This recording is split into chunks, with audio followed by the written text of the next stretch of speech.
ఫిరాయింపు ఎమ్మెల్యేల అనర్హత పిటిషన్స్ పై Telangana assembly speaker ఏ నిర్ణయం తీసుకోబోతున్నారు? సుప్రీంకోర్టు ఇచ్చిన గడువు దగ్గర పడుతున్న క్రమంలో స్పీకర్ ఆఫీస్ నుంచి ఏం సందేశం ఢిల్లీ వెళ్లబోతోంది? ఇంకా పెండింగ్లో ఉన్న 6 సంగతి ఏంటి? ఈ ఎపిసోడ్లో అసలు ఎప్పటికీ ఫుల్ క్లారిటీ వస్తుంది. బీఆర్ఎస్ బీఫామ్ మీద గెలిచిన 10 మంది ఎమ్మెల్యేలు కాంగ్రెస్ గూటికి చేరిపోయారు. పార్టీ ఫిరాయించారంటూ వాళ్ల మీద అనర్హత వేటు కోసం కోర్టులో పిటిషన్ వేసింది గులాబీ పార్టీ. అది సుప్రీంకోర్టు దాకా వెళ్లింది. ఈ నెలాఖరులోపు అనర్హత పిటిషన్స్ పై నిర్ణయం తీసుకోవాలని తెలంగాణ అసెంబ్లీ స్పీకర్ కు ఆదేశాలు జారీ చేసింది సుప్రీంకోర్టు.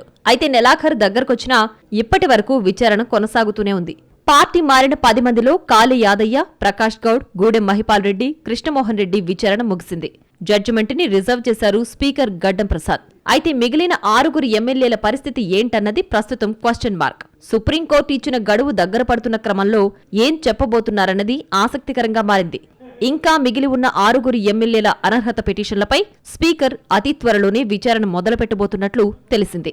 ఈ నెల 27 లేదంటే 28 తేదీల్లో మిగిలిన వాళ్ల విచారణకు సంబంధించిన స్కెడ్యూల్ ని ప్రకటించే అవకాశం ఉందని అంటున్నారు. 4 ఎమ్మెల్యేల విచారణకే సుమారు నెల రోజులు పట్టింది. ఆ లెక్కను చూసుకుంటే మిగతా వాళ్లకు ఇంతవరకు విచారణ కోసం నోటీసులే ఇవ్వలేదు. దీన్ని బట్టి చూస్తే సుప్రీంకోర్టు ఇచ్చిన గడువులోపు అనర్హత పిటిషన్లపై ఎలాంటి తుది నిర్ణయం తీసుకునే అవకాశం లేదు. కడియం శ్రీహరి, దానం నాగేందర్ లాంటి వాళ్లు ఇంకా నోటీసులకు వివరణ ఇవ్వలేదు. వీటన్నిటిపై 2-3 రోజుల్లో క్లారిటీ వచ్చే అవకాశం ఉన్నట్లు తెలిసింది. సుప్రీంకోర్టు ఇచ్చిన గడువుకు సంబంధించిన విషయమై స్పీకర్ నుంచి ఎలాంటి వివరణ వెళ్లే అవకాశం కనిపించడం లేదు. లీగల్ గా జరగాల్సిన ప్రాసిక్యూషన్ జరుగుతున్న క్రమంలో వ్యవహారమంతా పిటిషనర్ తరపు వాళ్ల పరిధిలోనే ఉంటుందన్నది ఓ చర్చ.